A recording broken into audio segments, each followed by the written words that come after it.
Welcome to my channel friends.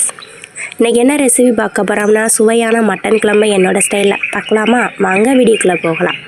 அதுக்கு கடாயை வச்சுக்கிட்டு கொஞ்சோண்டு எண்ணெய் ஊற்றிட்டு நல்லா காஞ்சதுக்கப்புறமா அந்த ஸ்பைசஸ்லாம் போட்டு கொஞ்சம் நேரம் பொரிய விடலாம்.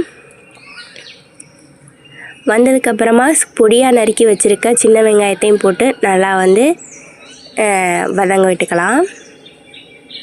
இந்த லொக்கேஷன் எப்படி இருக்குன்னு பார்த்துட்டு சொல்லுங்கள். நானே க்ரியேட் பண்ண லொக்கேஷன் இது. ஓரளவு வெந்ததுக்கப்புறமா 2 கொத்து கருவேப்பிலையை போட்டு அதுவும் கொஞ்சம் வதங்கினதுக்கப்புறமா இஞ்சி பூண்டு பேஸ்ட்டு நான் இடித்து வச்சுருக்கேன், அதையும் சேர்த்துட்டு நல்லா பச்சை வாசனை போகிற வரைக்கும் நல்லா வதங்க விடலாம்.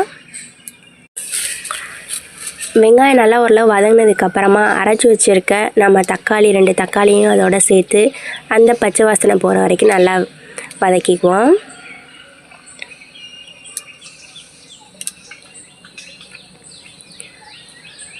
அதுவும் வதங்கினதுக்கப்புறமா நம்ம அலசி வச்சுருக்கிற கறியை மட்டனை சேர்த்துக்கிறோம்.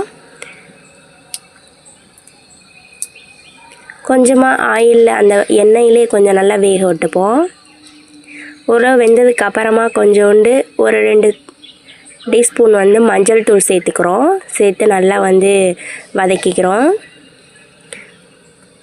ஓரளவு வெந்ததுக்கப்புறம் நம்ம தேவையான அளவு காரத்துக்கு மிளகாய் தூள் சேர்த்துக்கிறோம். அதுக்கப்புறம் 2 ஸ்பூன் மல்லித்தூள் சேர்த்துக்கிறோம்.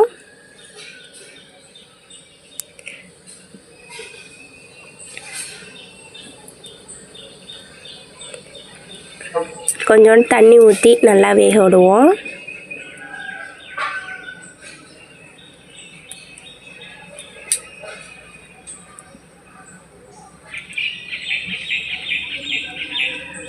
ஓரளவு நல்லா வெந்ததுக்கப்புறமா தேங்காய் கொஞ்சோண்டு அரைச்சி ஊற்றிக்கிட்டோம்.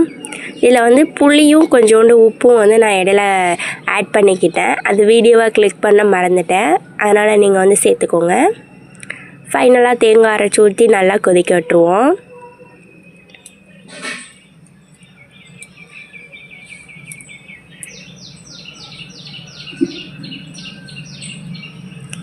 அவ்வளோதான் ஃப்ரெண்ட்ஸ்.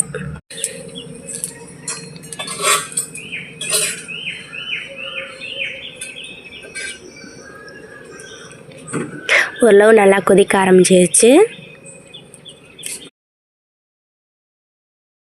ஃபைனலாக பொடியாக நறுக்கி வச்சுருக்க மல்லித்தலையை சேர்த்து ஒரு கொதி வந்ததும் இறக்கிடலாம். என்னோடய ஸ்டைலாக மட்டன் குழம்பு ரெடி.